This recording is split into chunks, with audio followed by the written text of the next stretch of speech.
Hay diferentes metodologías, ¿sí? Lo que se utiliza comúnmente aquí en el área de ingeniería es la metodología en-B. ¿Sí? La metodología en-B tiene que ver con este procedimiento de cómo desde definir bien los requisitos de nuestro problema, ¿sí?, hasta llegar a buen término el proyecto, ¿sí? Siempre está en B porque siempre estamos validando, o sea, los requisitos siempre los estamos validando, sobre todo, por ejemplo, en términos generales, requisitos del cliente con validarlos con el cliente, si efectivamente estamos entendiendo lo que el cliente quiere, ¿sí? Por ejemplo, en el concurso del Torneo Mexicano de Robótica hay una categoría que es, digamos, robot de playa, ¿sí? Robot de playa tiene que ver con que el robot haga limpieza en una playa, sobre todo recoger botes, latas de refrescos, ¿no? Latas. Entonces, la misión, lo que vamos a hacer es ver cuál es el problema del robot, cuál es el reto importante ahí, y empezar a detectar precisamente, o sea, todas las actividades que va a hacer nuestro robot. Es claro que todos luego pensamos, no, pues sí, o sea, es claro que vamos a leer las reglas, pero parece que luego trabajamos al revés. ¿Por qué? Porque nos damos cuenta que en el torneo mexicano, cuando se dan las competencias, resulta que todos los equipos se quejan porque hay muchas ambigüedades en las reglas, ¿sí? No sé si lo han visto en las competencias, que luego están, no, es que la regla dice esto y otro equipo dice lo contrario, y no nos ponemos de acuerdo, cuando lo primero que debemos haber hecho es leer bien las reglas.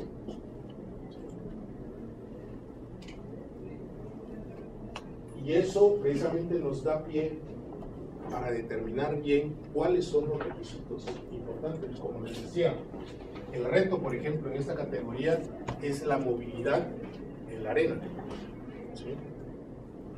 Muchas veces hay algunos equipos que no consideran el hecho, creen que, por ejemplo, probar su robot en un lugar plano va a funcionar igual que en la arena.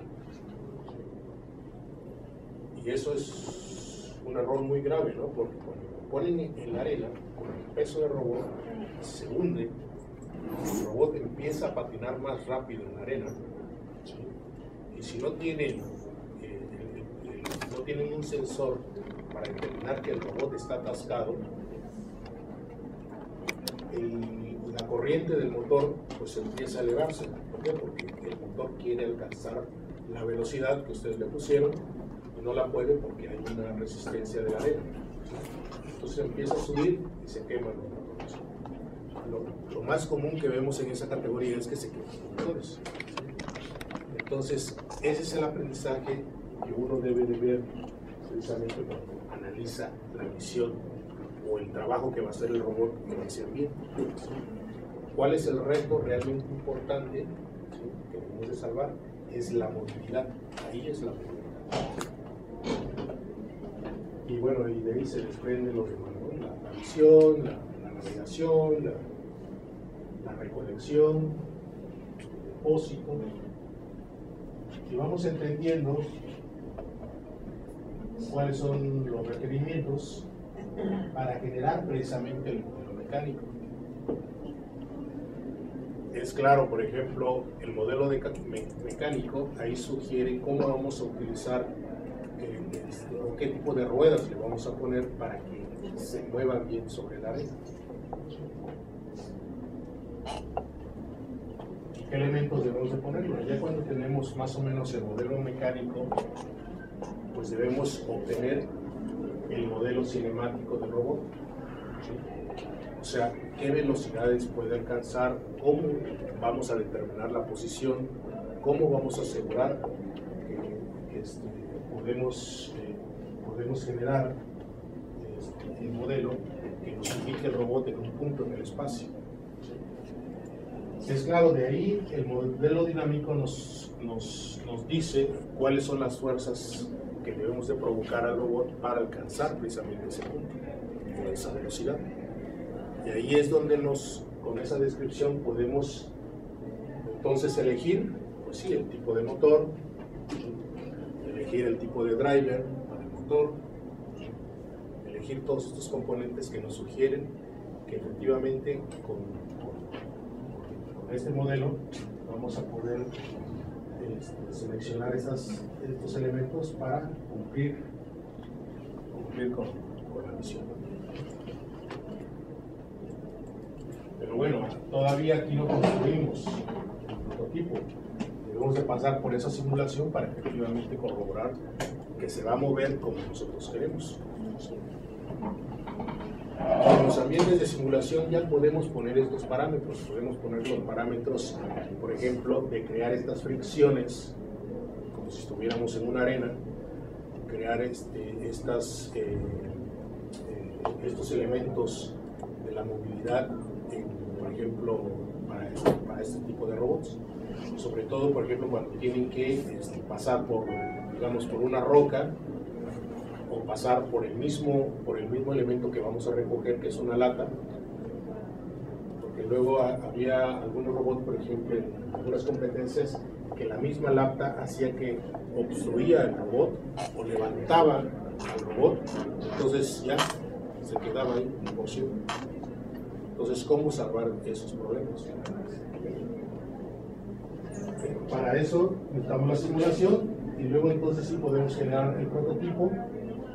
Y del prototipo, cuando vamos generando el prototipo, vamos realizando también las pruebas de concepto.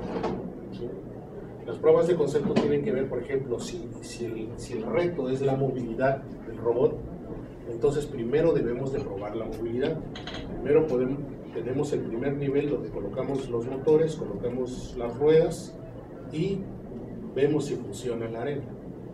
O sea, no al final de construir todo el robot lo vamos a probar en la arena, sino lo ponemos y le ponemos el peso correspondiente de cómo va a quedar y lo probamos en la arena.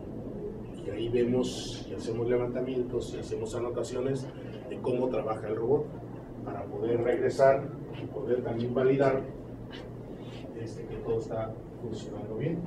¿Sí? Igual la prueba de concepto de cómo ve el objeto que va a recoger, la prueba de concepto de cómo recoge el objeto, la prueba de concepto de cómo lo deposita en su lugar, ¿sí? La prueba de concepto de cómo esquiva un obstáculo. O sea, todos esos elementos los tenemos que hacer para asegurar que cada parte funciona perfectamente, para poder integrarlo y luego validar todo el proyecto. Y la validación también tiene que ver con este ciclo, ¿sí? De poder regresar en algún punto y modificar y otra vez para generar por último el prototipo final. Entonces, o sea, por eso es muy importante tener una metodología, tener un orden, y sobre todo lo que también nos da la metodología es la idea de cómo hacer estos registros, hacer estas validaciones, hacer esta documentación para que también pueda quedar una historia de nuestro proyecto. Porque luego nos ha sucedido que terminamos un proyecto y todo el conocimiento y toda la experiencia que ganamos, luego como no hay la documentación, no hay ese background registrado en alguna parte, pues cuando llega el siguiente grupo de estudiantes, pues no tenemos nada, ¿no? Y empezamos otra vez de cero, y eso es mucho tiempo perdido.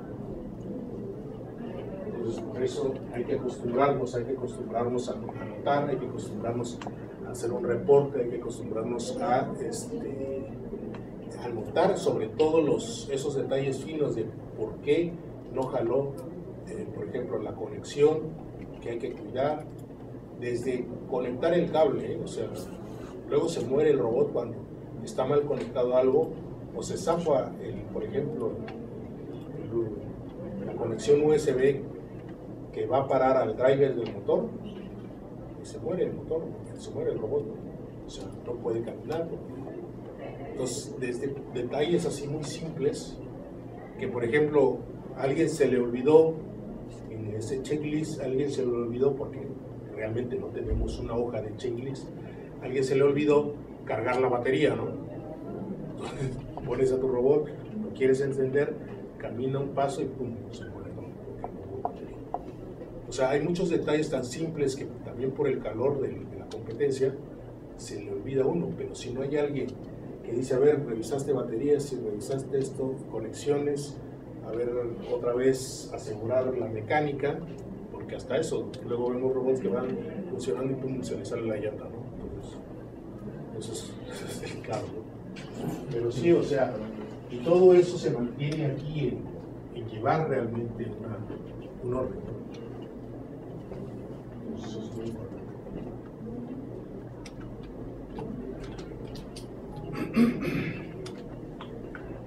¿Qué elementos vamos a ver aquí en la parte de navegación? Ahorita, igual viendo los elementos, les voy a poner un video del proyecto que tenemos nosotros allá en UPAEP, la Universidad Popular Autónoma del Estado de Puebla. Disculpen, no me presenté, pero nosotros venimos de la Universidad Popular Autónoma del Estado de Puebla. Ahí tenemos un laboratorio de control y robótica, y el proyecto ahorita más importante de robótica, es claro, es la percepción. Cómo nosotros estamos haciendo un barrido con el sensor, en este caso con el láser, ¿sí? El láser, cuando hace el barrido, ¿sí?, genera ese perfil, ¿sí? Ya dan de cuenta que tenemos una matriz, ¿sí? Cada cuadro, por ejemplo, de este piso es la entrada de la matriz, es una entrada de la matriz. Si nosotros pegamos directamente el láser hacia un objeto, donde hayamos pegado a esa distancia, vemos en la matriz a qué espacio está y etiquetamos ahí la matriz. Y es como vamos haciendo ese levantamiento. Por eso es que también la cinemática es muy importante, porque la cinemática nos dice precisamente cuánto ha avanzado el robot. ¿Sí? Como hay avanzado y otra vez vemos el perfil y se proyecta sobre el plano, ¿sí?, es claro que los puntos se van encimando, tal vez no de manera exacta, pero si el robot está acá y ve este obstáculo, eso es claro que ve.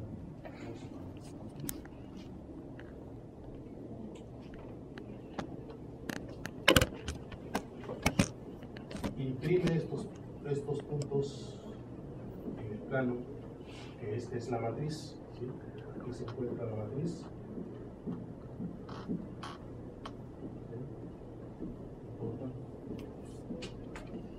Entonces, este punto cae en ese cuadro de la matriz, ¿sí? Se rellena ahí.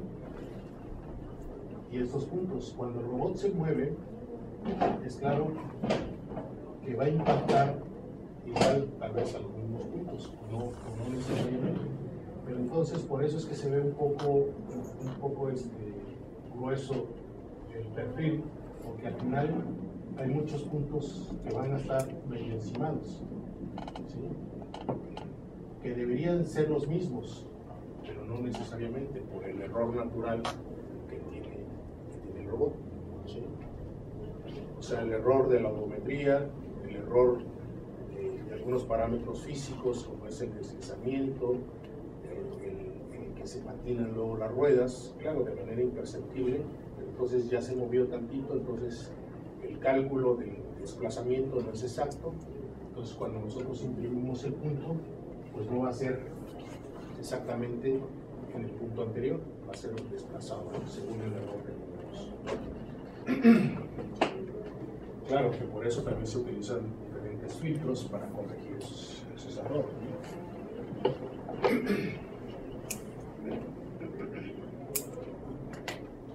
Entonces, en esta primera parte localizamos al robot localizar el robot es, primero empieza en una posición. El robot debe tener su sistema de coordenadas, pero también debe de haber un sistema de coordenadas del mundo, ¿sí? Entonces, sobre ese sistema de coordenadas, nosotros sabemos en dónde está el robot, de manera inicial, y a partir de ahí le decimos que empiece a hacer ese levantamiento del mapa, ¿sí? O sea, proyectar los puntos en el plano. Si ya tenemos aquí el sistema de referencia inicial del robot, y digamos aquí el sistema de referencia del mundo, ¿sí? Entonces ya sabemos que ahí está el robot.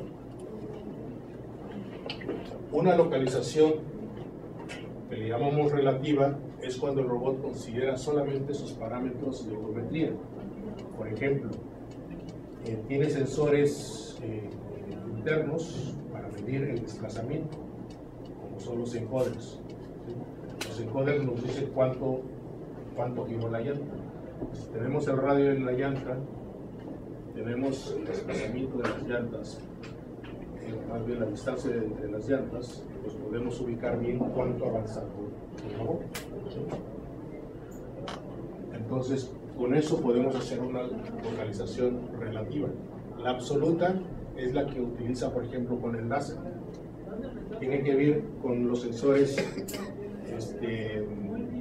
que miden el exterior del robot o el mundo del robot, ¿sí?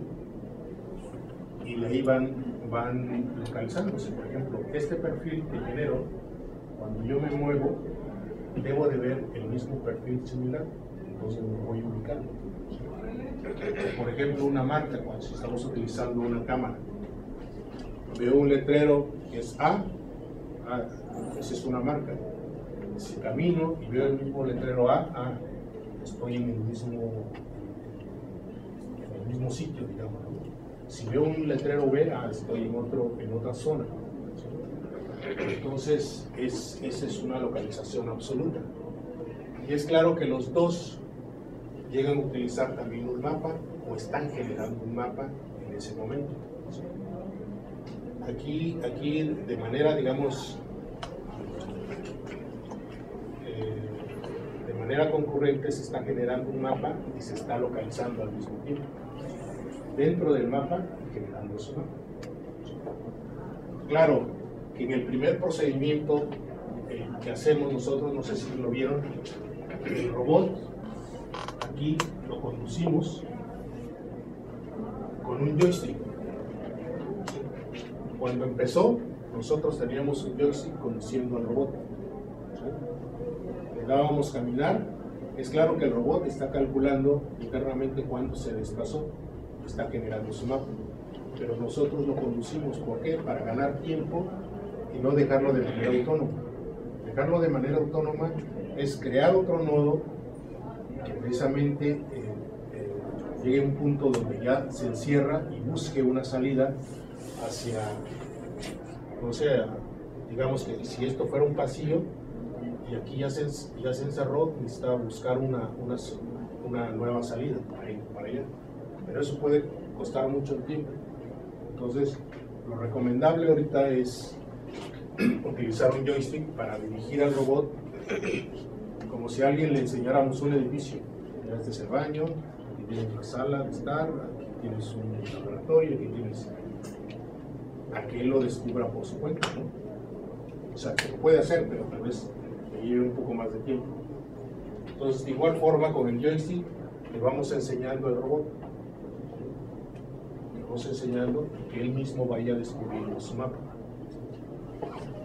Ya que hace ese levantamiento, entonces ahora sí, nosotros podemos decirle en dónde está, bueno, cualquier punto inicial, el punto final, y ya con un algoritmo de planificación encuentra la ruta, ¿sí?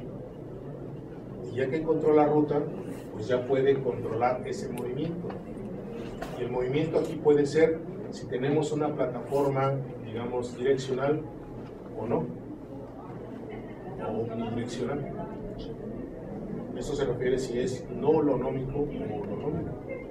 O sea, lo holonómico tiene que ver con que los grados de libertad robot, su movimiento, sean los mismos que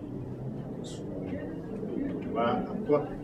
Por ejemplo, en el plano del piso tenemos X y Y. Z es la altura. ¿Sí? En un robot diferencial, el porque tiene, por ejemplo, dos motores para dos ruedas, y precisamente con la diferencia genera el movimiento de una curva. O sea, le da velocidad más a una rueda que a otra, entonces generamos una curva. ¿Sí? Pero no se puede mover en Y, por ejemplo, ¿sí? Con la forma natural, ¿no? La disposición de los motores con la rueda. Pero si tenemos una base omnidireccional, que esa sí cumple con que sus grados de libertad son los mismos que tenemos en el movimiento, que son X y Y, entonces sí nos podemos desplazar en Y. Entonces, a eso se refiere con no holonómico y holonómico. Y entonces, en este punto, podemos probar la navegación. Ahora sí, soltamos al robot de manera autónoma y ponemos un punto donde debe de alcanzar, y el robot genera, bueno, aquí casi no se ve, pero genera una trayectoria virtual donde tiene que seguir esa trayectoria virtual. Claro, el robot aquí, si se fijan, este es lo que está viendo el robot y esta es la filmación que estamos haciendo al robot, y va el robot siguiendo su marca virtual, que es esta marca virtual. Esto verde que se ve aquí es que internamente también el robot, claro, con los parámetros que uno le da a los algoritmos de navegación, hace crecer la frontera de los objetos. ¿Sí? ¿Para qué? Lo que pasa es que en el algoritmo de planificación, por ejemplo, si yo estoy acá parado, o el robot no está parado, quiere irse hasta la esquina, la ruta más cercana es pegarse al costado, irse al costado y llegar allá, pero pegarse casi al costado. ¿Sí? Y así lo van a encontrar los algoritmos de planificación, la ruta más cercana. No van a trazar aquí en medio, claro, a menos que uno cambie el algoritmo. ¿Sí? En este caso, precisamente para evitar que el robot pueda colapsar con la frontera, hacemos crecer la frontera de manera virtual también. Entonces, crecemos la frontera y ya trazamos las rutas. Entonces el robot, aunque se pegue hacia la ruta, no le va a causar problema hacia la frontera. Por ejemplo, como en este caso casi se pegó, pero se ve que por el crecimiento del objeto, el robot no le pega. ¿Sí? Entonces, estos elementos son los que vamos a revisar. ¿Okay? Entonces, para esto, pues es claro que debemos de tener la modelación cinemática. Estos algoritmos ustedes tal vez ya lo han revisado con calma. La cinemática para un robot diferencial, que básicamente es, por ejemplo, partimos de considerar el sistema anclado en el motor, en el robot, perdón, ¿sí? Y luego desplazamos el sistema hasta encontrar las velocidades globales en el centro del robot, ¿sí? Y aquí tenemos, por ejemplo, la velocidad en X, la velocidad en Y y la velocidad angular, que básicamente es la diferencia de las velocidades angulares sobre la distancia entre las ruedas. Esto es muy simple. No sé si les llegó el correo. Sí. ¿Sí, verdad? Ya está en la presentación. Y también les mandé antes, porque me dieron la lista completa de todos ustedes, un archivo de configuración de qué es lo que hay que instalar en Ubuntu para hacer estos ejercicios. Pero les comentaba, ya está instalado. Entonces, igual para que si lo hacen en su computadora. En el modelo omnidireccional, tiene que ver con algunas ruedas que se hacen para esta función. Las ruedas que nosotros estamos utilizando son ruedas de Meccano que tienen esta configuración. Está la rueda, pero aquí se les pone un rodillo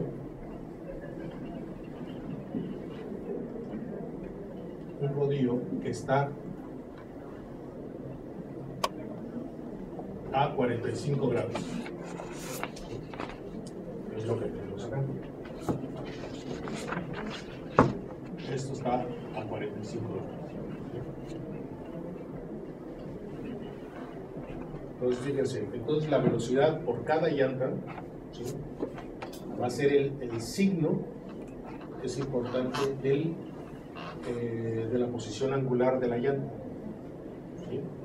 O sea, el signo tiene que ver si esto es negativo o es positivo. KI es el número de rodillos de la llanta, o sea, cuántos rodillos de estos tenemos en la llanta. ¿Sí? R es el radio de la llanta, θ i conjunto pues es la velocidad angular de la llanta, y el seno de alfa sería el ángulo del rodillo. ¿Sí? Bueno, más bien alfa es el ángulo del rodillo. Entonces, como todos tienen la misma configuración, pues hacemos la sumatoria de las 4 llantas. Ahora en X, pues es claro que lo proyectamos con el coseno de alfa, y el Y lo proyectamos con el seno. Entonces encontramos así que la velocidad total es la suma de las dos, de X y Y. Claro, cada una es la sumatoria de las 4 llantas. Entonces podemos obtener así la velocidad en X, la velocidad en Y y la orientación del rumbo. Es el arco tangente de las velocidades. Esto es muy importante porque, por ejemplo, tanto el robot diferencial como el robot omnidireccional generan estos 3 datos: velocidad en X, velocidad en Y y la orientación. Y ese es el dato que vamos a publicar con un nodo de navegación. Ese es el dato importante. Y también un parámetro que necesita el algoritmo de navegación es nada más ponerle si es holonómico o no es holonómico. O sea, si estamos considerando una plataforma diferencial o una plataforma omnidireccional. ¿Sí? Entonces es muy simple. De hecho, todo este cálculo lo hace de manera interna ya en los nodos de ROS, y encuentra, y también las velocidades están calculadas o están corregidas con un control PID. Entonces, prácticamente tenemos todo ese servicio en este nodo de ROS. Igual, por ejemplo, si queremos hacerlo inclusive más simple, esta tabla nos indica cómo debemos de hacer la configuración para que el robot se mueva hacia el frente, hacia atrás, hacia el costado o a 45 grados. Esa es la tablita que tenemos. Y con esto podemos hacer realmente demasiados movimientos más que los que hace el robot diferencial. Claro que si queremos movimientos más finos, pues con solamente tener las velocidades en X y Y dadas, podemos hacer el movimiento más fino. Esta es la plataforma que nosotros estamos construyendo. Bueno, ya está hecho en el laboratorio, ya siguen las demás partes del robot. Estamos cambiando la plataforma que vieron ahorita, que es direccional, y estamos trabajando con esto. Si ven estas cosas negritas que se ven acá, son los rodillos. mueve hacia el costado, Cuando esta no funciona, es el 0, ¿sí? en cada llanta. ¿Sí? Las velocidades son las mismas, lo único que cambia es el sentido.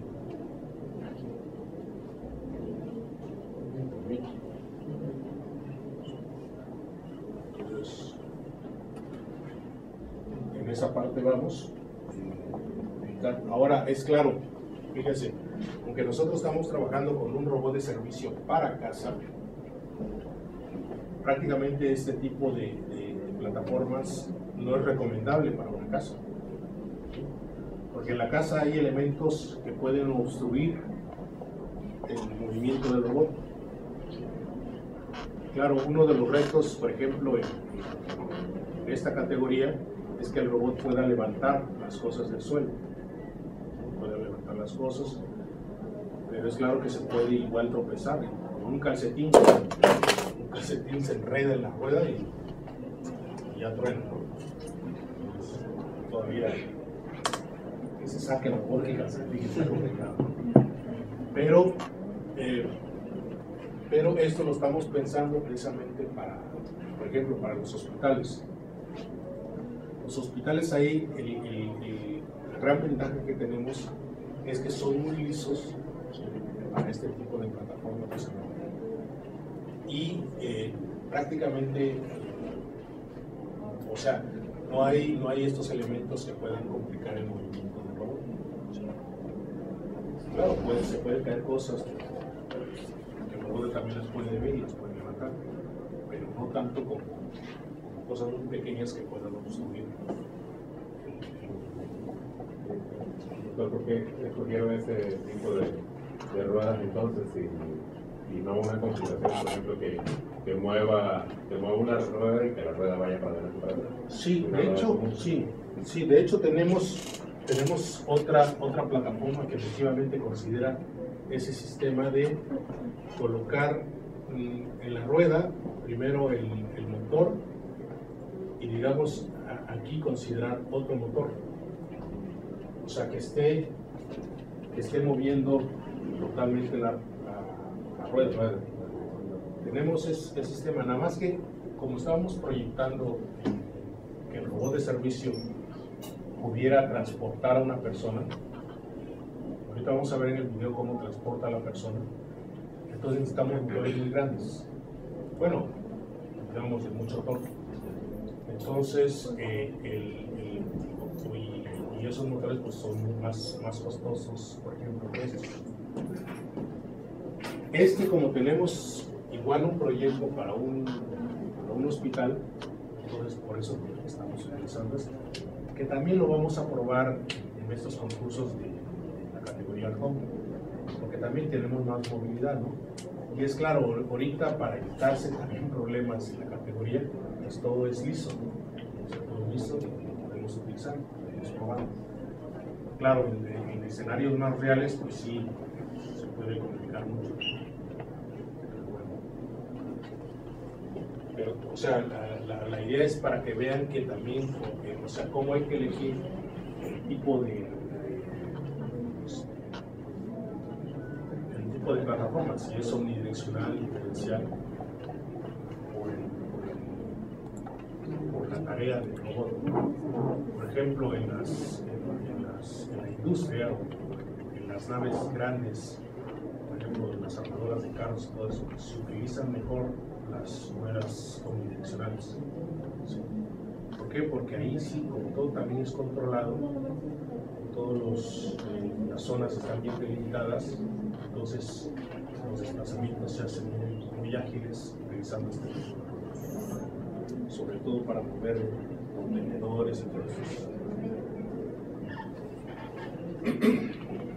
Bueno. Entonces, entendiendo un poco los conceptos de la navegación, vamos a pasar ahora a la herramienta en ROS. ¿Cuáles son los nodos que vamos a correr en ROS? Vamos a correr en ROS estos nodos. Fíjense, vamos a correr el nodo AMCL, que es un algoritmo de Markov para localización. Este algoritmo de Markov es un algoritmo de filtrado de partículas. Tiene que ver el robot cuando está en una posición, digamos, genera una explosión que se le llaman partículas, que esas partículas no son más que posiciones de las más probables que puede estar el robot respecto de su entorno. ¿Sí? Y respecto de su entorno tiene que ver con el perfil, que pueda observar otra vez el perfil y lo pueda casar con el perfil que se encuentra en el mapa. Entonces así va despreciando estas partículas o estos puntos que son más próximos del perfil del real al perfil del mapa que está en el robot. ¿Sí? Entonces es ahí donde se ubica o se localiza el robot con este algoritmo. ¿Sí? Vamos a ver cómo transformamos estos sistemas de coordenadas. ¿Sí? Si recuerdan la transformación de llevar, por ejemplo, el sistema de coordenadas del mundo, el sistema de coordenadas del robot, si lo desplazamos, nosotros utilizando estas funciones de transformación o estas matrices de transformación. ¿Sí? Pero lo debemos de hacer. Ahora, supongan que tengo un sistema que está anclado a la base del robot, pero además tengo otro elemento del robot que también necesita otro sistema. Entonces, si yo muevo el robot, es claro que el otro sistema también se debe de mover. Entonces, los sistemas se van transformando y van siguiendo a la base. Entonces, cada punto que genera un movimiento en el robot tiene un sistema de referencia, pero también cada sensor que capture alguna información del mundo también tiene un sistema de referencia. Por ejemplo, el láser. El láser, ¿por qué necesita un sistema de referencia? Porque necesitamos saber, precisamente, cuando impacta el láser con un obstáculo, la distancia de ese obstáculo al robot, o lo mismo que la distancia a la base del robot. Pero entonces, para llevarlo a la base del robot, necesitamos pasar primero por el láser y luego a la base del robot. Entonces, necesitamos generar estas transformaciones. Y ese es lo que nos da este paquete, el TF, transformación. Entonces, todo el robot es un sistema, es un conjunto de sistemas de referencia que necesitamos ir llevando con el robot. También la información de la odometría del robot. ¿Sí? La odometría del robot tiene que ver precisamente con cuánto se desplaza el robot. ¿Sí?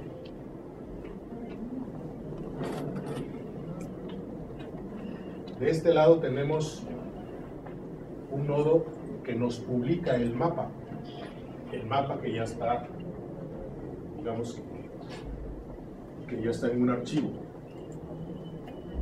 Lo ingresamos a lo que es este paquete, que es un base, realmente contiene otros nodos. ¿Sí? Que esos nodos que contiene son los que generan el plan global, ¿sí? O sea, la ruta del punto inicial al punto final, ¿sí? Y también la ruta local. ¿Sí? La ruta local tiene que ver si el robot se desplaza por error de la ruta global, tiene que volver a encontrar esa ruta global. Entonces genera otra vez el plan para localizar esta ruta. A eso se le llama plan local. Y también es claro que todos estos algoritmos, para encontrar la ruta, se basan en algoritmos de probabilidad, sobre todo probabilidad bayesiana. Y la probabilidad bayesiana tiene que ver con los pesos que se le da a los elementos que estamos utilizando. En este caso, el mapa. Entonces, el mapa, de hecho, cada entrada del mapa cada punto del mapa tiene un peso, tiene una probabilidad. Entonces, cuando el robot empieza a navegar, pues se le da las probabilidades de qué tan cerca está de su ruta o qué tan alejado, ¿sí? Por eso generamos estos costos de mapa, ¿sí? Y todo ello hace precisamente el MOOC base estas conexiones de utilizar la localización, de utilizar las transformaciones, de utilizar la odometría para generar la ruta en el mapa, también la fuente de los sensores que es el láser, la información del láser o información de alguna imagen de profundidad, que la imagen de profundidad genera una nube de puntos. El láser nos da un perfil lineal. Ahora véanlo, que vaya creciendo el perfil, o sea, tiran una línea, suben un poco el láser, generan otro perfil, y es claro que van haciendo el levantamiento de todo el espacio. Eso nos podría generar un mapa en 3D. Entonces estamos viendo todo el espacio en 3D. Y es lo que hace el Kinect. El Kinect, con este barrido, está capturando toda esa información. Digamos, igual cada línea del Kinect es como si fuera una línea de láser. También cada línea de la matriz del Kinect es como si fuera una línea de láser. Pero si lo vamos creciendo, vemos todo en forma tridimensional. Y eso también se le puede poner como parámetro a este algoritmo de navegación. De hecho, con este algoritmo de navegación, poniéndole este dato, ya usted está haciendo navegación en 3D. Y es claro, lo que hace este paquete a la hora de ya tener los mapas, los costos, la trayectoria, es generar el conjunto de velocidades para ir alcanzando esa ruta. Claro, hay una ruta virtual que da una vuelta, entonces tenemos que generar las velocidades, por ejemplo, para las ruedas diferenciales, una más que la otra, entonces generamos ese comportamiento. Y aquí es donde inyectamos a los motores para generar el movimiento. ¿Okay? Entonces, lo que está en blanco es porque ya están dados, digamos, son algoritmos ya cerrados, y lo que está en azul o estos son los que podemos igual un poco modificar o cambiar. Y esto prácticamente depende mucho de nuestro robot, de la información o la configuración de nuestro robot. Esto prácticamente lo tenemos que hacer todo. O sea, si estamos utilizando un Kinect, qué tipo de Kinect o cualquier otro tipo de sensor que nos genere esa nube de puntos, lo tenemos que dar nosotros, el tipo de láser. Igual aquí la transformación, pues cuántos sistemas de referencia tenemos en nuestro robot, cómo está desplazado uno respecto del otro, eso lo damos nosotros. La fuente de odometría, también qué tipo de poder tenemos. Es claro que hay algunos muy simples, por ejemplo, no sé, de 50 cuentas, que va a generar muchos, sobre todo errores de odometría. Pero digamos los buenos son arriba de 1000 puntos, 1000 cuentas. O sea, hacemos la partición nada más del disco. Entonces es claro que cuando giremos, los ángulos van a ser más finos, entonces la precisión va a ser más fina, ¿no? Este conjunto de nodos nos ayuda, que lo robot pueda encontrar, primero localizarse en el mapa y de un punto inicial a otro punto alcanzar ese punto, haciendo planificación y alcanzando ese punto.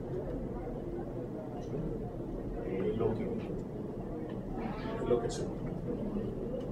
Es lo que vamos a revisar hoy. Primero, como les comentaba, lo importante es saber cómo ponemos los sistemas de referencia en nuestro robot. Les digo, cada parte del robot que tenga que ver con el movimiento, como es por ejemplo una rueda, ahí debemos de tener un sistema de referencia. En cada articulación debemos de tener un sistema de referencia. Pero también los sensores, el láser debe tener un sistema de referencia, la cámara, el Kinect, o sea, todos los sensores deben tener un sistema de referencia. Entonces es muy importante, y lo que hace el paquete es precisamente dar ese seguimiento de cómo va cambiando a la hora de generar un movimiento, de cómo debemos de transformar este sistema de referencia hacia el nuevo movimiento. Y es claro, con funciones que ya están programadas en ROS. Eso es muy importante, que ROS ya nos da todo este conjunto de librerías que podemos utilizar y podemos sin ningún problema aplicar. Vamos a tener el concepto claro de cómo definir o en dónde anclar nuestro sistema de referencia.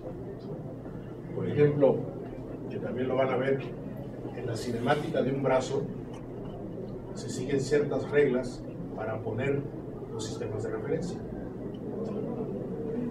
Para precisamente cuando nosotros levantamos este punto, los demás sistemas de referencia tienen que seguir el comportamiento del brazo.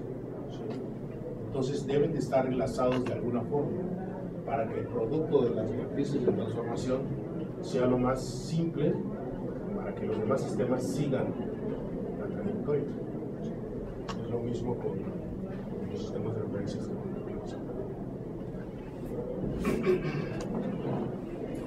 Entonces, empecemos con la práctica.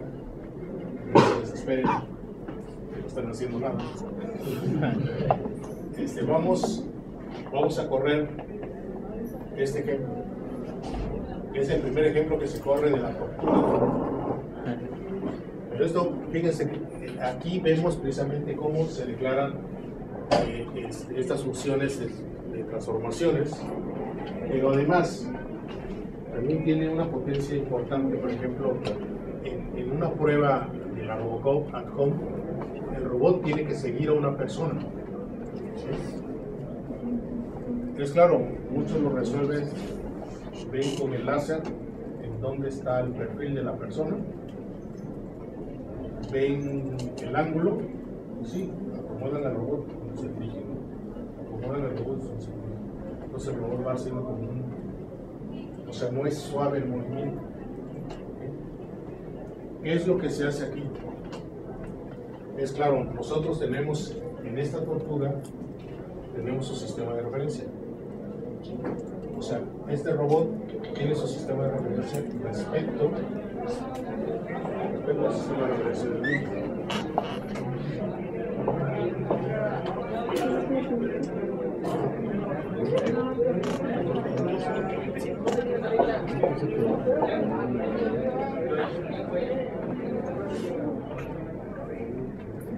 Entonces, este robot, la Tortuga 1, ¿sí?, la vamos a mover con las teclas del teclado. Las teclas del teclado lo que van a hacer, supongamos un nodo es la Tortuga 1. Esta tortuga está esperando un tópico que sea la velocidad. ¿Sí? Si recibe la velocidad, pues se va a mover a esa velocidad y a esa orientación. ¿Sí? Si recibe otra vez velocidad, se va a mover hacia esa velocidad y hacia esa orientación. ¿Sí? Según como nosotros lo comandemos con las teclas. La otra tortuga, ¿sí?, que también tiene otro sistema de referencia, sabe este sistema de referencia.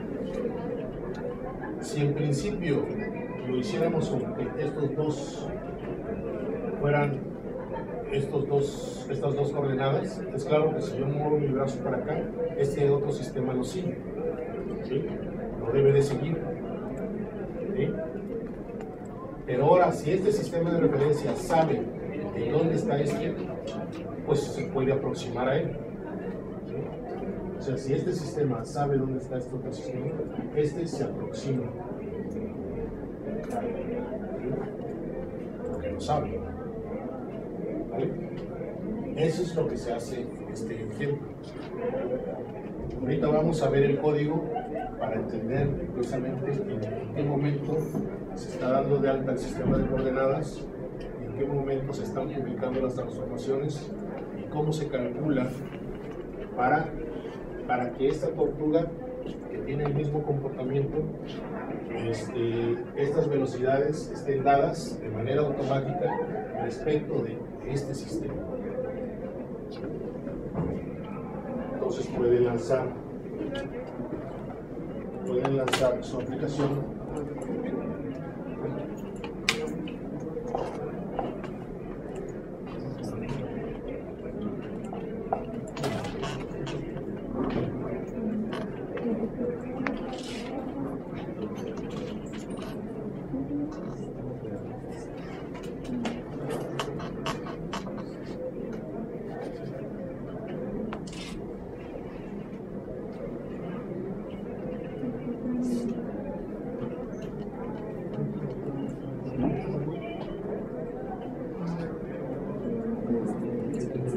Lo pueden obtener del mismo archivo que les mandé, nada más copiar ¿cómo se llama? El comando. A ver, antes, los comandos en ROS empiezan como ROS. ROS Launch significa que es como si fuera un archivo tipo batch, ¿sí? O sea que es un conjunto de instrucciones que vamos a ir corriendo. O sea, para no correr cada instrucción por separado, lo metemos en ese archivo que se llama .launch, ¿sí?, que vamos a lanzar todos esos nodos. Y la sintaxis es la siguiente. Este es el comando de ROS, este es el paquete y este es el archivo .launch, donde tenemos todos los nodos que vamos a aventar, ¿sí? Y aventamos, y fíjense lo que hace, es abrir una terminal, generar una nueva tortuga, y la tortuga de manera automática se va hacia donde está la otra. ¿Sí?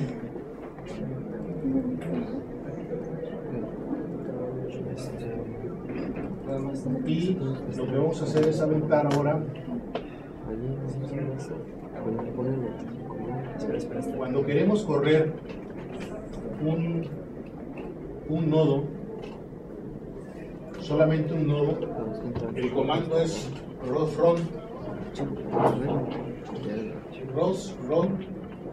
el paquete y el nodo. Aquí lo corremos.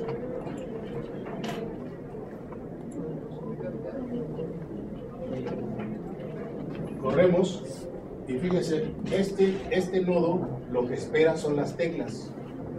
Cada tecla lo convierte en velocidad de orientación que va a recibir la tortuga 1. Entonces, si yo muevo, ahí se mueve la tortuga y la otra la está siguiendo.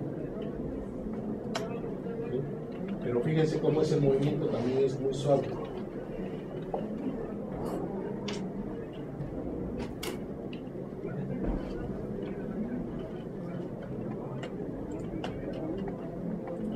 Inclusive incrementa la velocidad y la va decrementando cuando ya está más cerca. Les decía, un problema o un reto dentro del hardcore es que el robot siga a una persona. Y podemos utilizar esta misma estrategia. Por ejemplo, si utilizamos el Kinect y el Kinect nos da el esqueleto de la persona, primero el Kinect nos identifica ya la persona, nos da el esqueleto. Y así como se transfiere a Ross, cada punto del esqueleto de la persona le pone un sistema de referencia. Si solamente agarramos uno, digamos, del torso de la persona y generamos este comportamiento, el robot, digamos, es la tortuga 2 y la tortuga 1 es la persona. La persona camina y el robot lo tiene que seguir.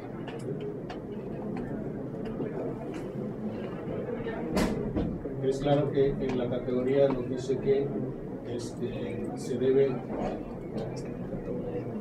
siempre mantener una distancia de 1 metro. Aquí no se mantiene el otro comportamiento. ¿Sí? ¿Ya pudieron correr?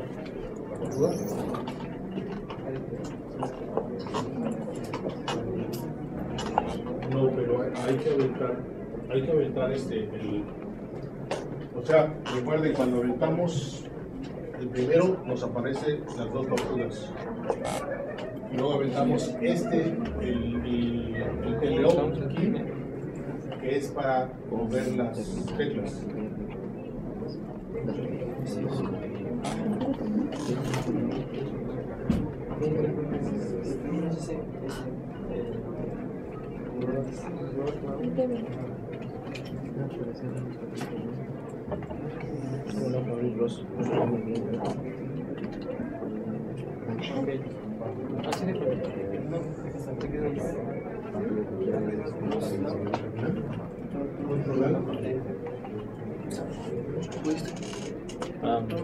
¿Cómo le hago para abrir Ross? Ross, creo. No. ¿Bien? Pero no me abrió nada. No levanté.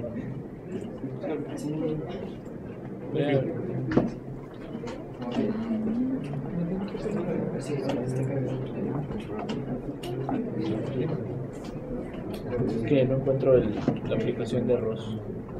No, ¿cuál? Es en la terminal. No, es en la terminal.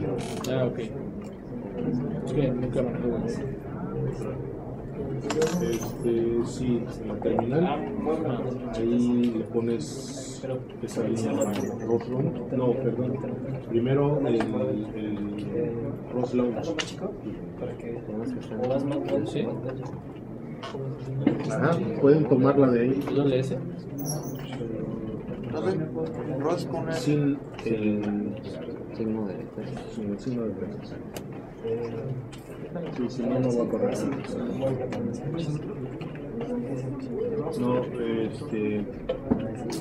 es que lo dividió en dos partes.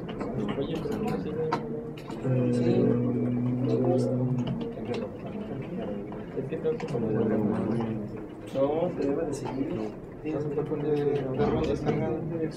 No, ahí no te va a dejar escribir. Estás en el proceso. Te debe de seguir.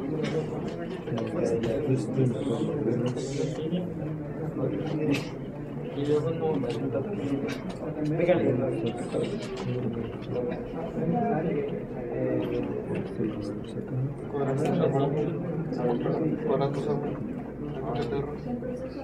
Abre.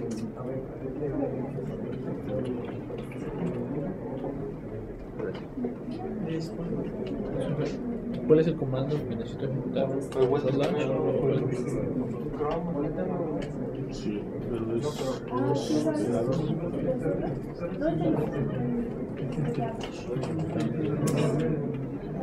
Y toco. A mí no me sirve tanto.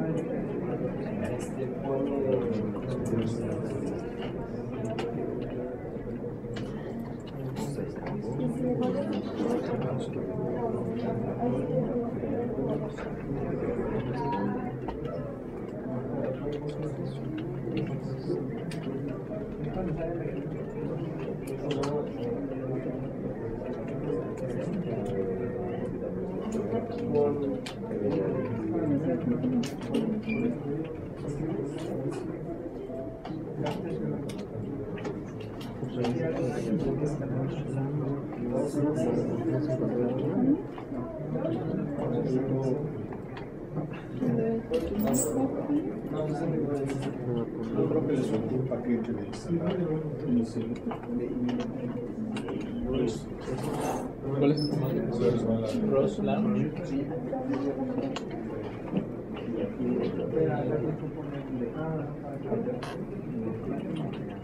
Ah, no, el primero que debes de ¿Captura todo eso? es este. Es Ross Lounge.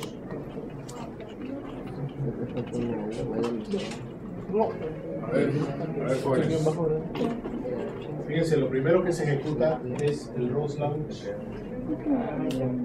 Si van a ejecutar solamente un nodo y no han ejecutado un Ross Launch, significa que no, más bien no les va a correr. ¿Por qué? Recuerdan que hay un nodo maestro que está monitoreando todo.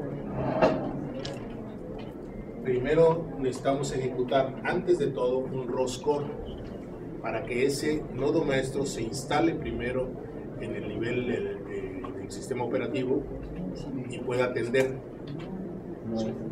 Y luego podemos ejecutar un ROS ROM. Ahora, ¿por qué el ROS Launch, cuando lo ejecutamos primero sin ejecutar antes el ROS core? Este ROS Launch de manera automática ejecuta el ROS core y ejecuta ya los nodos que uno le pide. Por eso es que cuando se ejecuta el ROS Launch primero, no necesitamos ejecutar antes el ROS core. Pero bueno, en este ejercicio, por eso se ejecutaba primero el ROS Launch.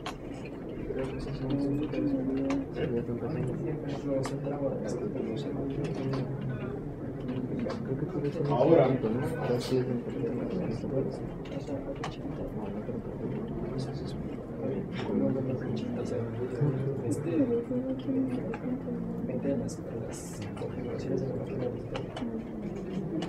ahora en el archivo que les pasé, ¿Ya lo corriste? ¿Cuál es el comando? Solo el launch espacio turbo y ¿quién ya le corrió?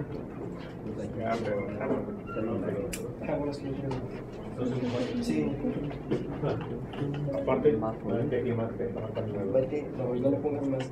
sí, es que yo creo que no instalaron. Pone 3. No es guión bajo TF. 3 y medio. Es de ahí. Ahí, ¿dónde está? Pone 3, 650. Otro Pone espacio. 3 Sí, en el- Es que cuando Digo, vas a poner de nuevo el guión bajo TF. Sí.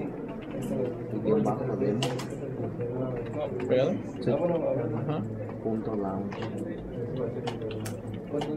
Pero pues de todas maneras. Sí. Es que voy a Ahí, la parte ya. está un giro. Exactos años. Es que este es. No me está mandando. Sí, no. Es que está corriendo. ¿Y ahí ya lo mandó a ejecutar? Sí, ya está. 3000. Eso me Queda sirve. Pero este está bien rápido. Esto. Me puso la verdad. sí, creo que les faltó de instalar un A todos paquete. nos aparece. Pero ese rato Es lo sí que les- dice. sí les jaló. Lo que pasa es que luego cuando hay un error de ese tipo de que no encuentra un nodo, es porque no se instaló un paquete. El archivo que les llegó, que es este, ¿sí? Hay uno que es el joystick. Tal vez les faltó poner el asterisco. Si ustedes ponen el asterisco, significa que va a agarrar todos los paquetes relacionados con joystick. Y uno de los paquetes relacionados con joystick es el que controla el teclado. Tal vez eso esté faltando. Ah, sí, porque es el teclado trasero.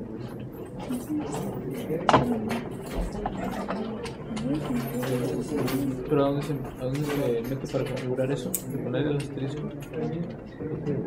Tiene que descargarse el paquete desde la línea de leímos. Pero no sé cómo.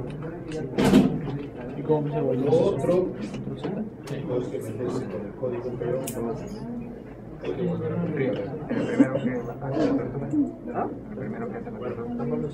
Fíjense, vamos a analizar el programa.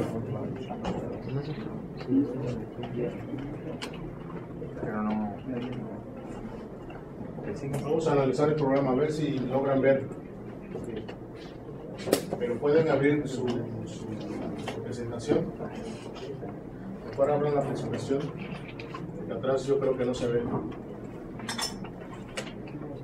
Y también para que vean un poco la estructura de un programa en ROS. ¿Sí? Fíjense la estructura de un programa en ROS.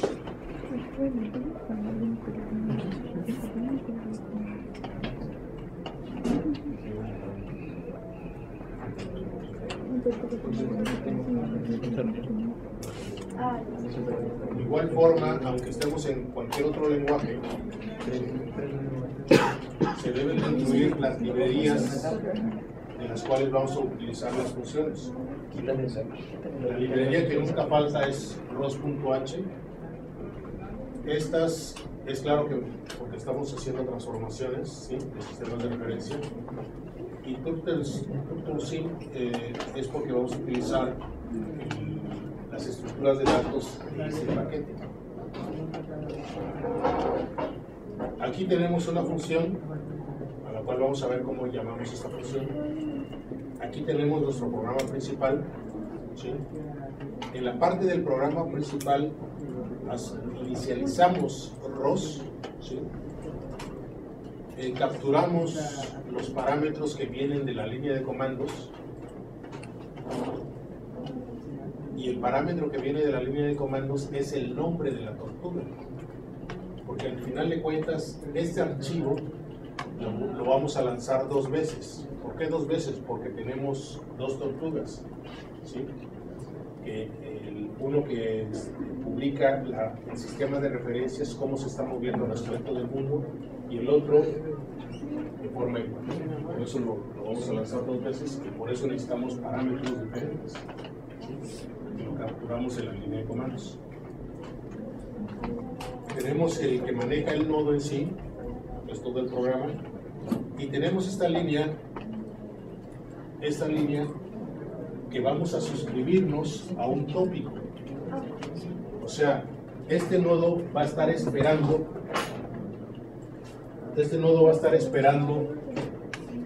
un tópico, ¿sí? Este tópico precisamente es la posición de la tortuga, ¿sí? Y bueno, la posición de la tortuga tiene que ver con la velocidad y orientación de la tortuga. Pero esta línea internamente es como si fuera un ciclo esperando esa información. Si la información se presenta en ese tópico, o sea, si llega la información a nuestro nodo, lo que se hace de manera automática es llamar a esta función. Esta función es esta. Entonces, claro, esto no se queda aquí en la ejecución de nuestro programa, sigue ejecutándose. Pero es como si lanzáramos un procedimiento concurrente. Si han trabajado con concurrencia, prácticamente es lo mismo. Cuando ustedes abren un programa concurrente, este empieza a ejecutarse independientemente del código que hay en la línea. Este spin de ROS, es decir, aquí se ancla nuestro programa. Porque si no tenemos esto, nuestro programa terminaría y el esclavo termina el nodo y termina todo. O lo mismo de poner también un ciclo infinito. Aunque este spin lo que tiene es que ya tiene los, digamos, los semáforos de comunicación para no quedarse o no aprovechar el tiempo de la máquina. Entonces, esta es la clave. Cuando hay algo en el mensaje, se genera este llamado. Y fíjense lo que se hace. Entonces, aquí generamos, bueno, lo que viene de parámetro del mensaje, de la función, es el mensaje. ¿Sí? De manera automática captura el mensaje. ¿Y el mensaje quién es? Es la posición del robot.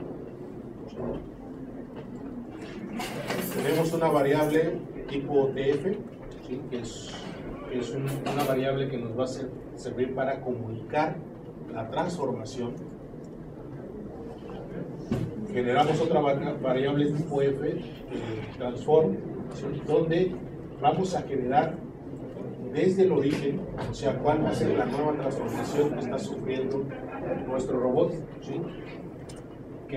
que va a estar dado a partir de ese mensaje en X y Y. ¿Sí? Generamos esa transformación y generamos también la transformación de la orientación. Aquí, para generar la transformación de la orientación, necesitamos otro tipo de dato que es el cuaternión. El cuaternión, la propiedad es que nos puede trabajar bien el parámetro de rotación. Entonces, aquí estamos agarrando el mensaje, el ángulo del robot, hacemos la transformación para generar la nueva posición y la nueva orientación y la comunicamos. ¿Sí? Comunicamos esa transformación a partir del sistema de referencia del mundo. Entonces, esto va a ser lo mismo para las dos tortugas. Las dos tortugas continuamente están publicando en dónde van. ¿Sí? Por eso es el parámetro de esto. Ahora, bueno, antes me faltó mencionar el TF. El TF tiene dos funciones. Una función de comunicar la transformación y otra función de escuchar la transformación. ¿Sí? Entonces, este es otro programa que precisamente es el que va a escuchar. Fíjense, inicializamos el ROS, manejamos el nodo. Estos servicios es porque aquí estamos generando la otra tortuga que va a seguir la primera. Aquí también estamos declarando que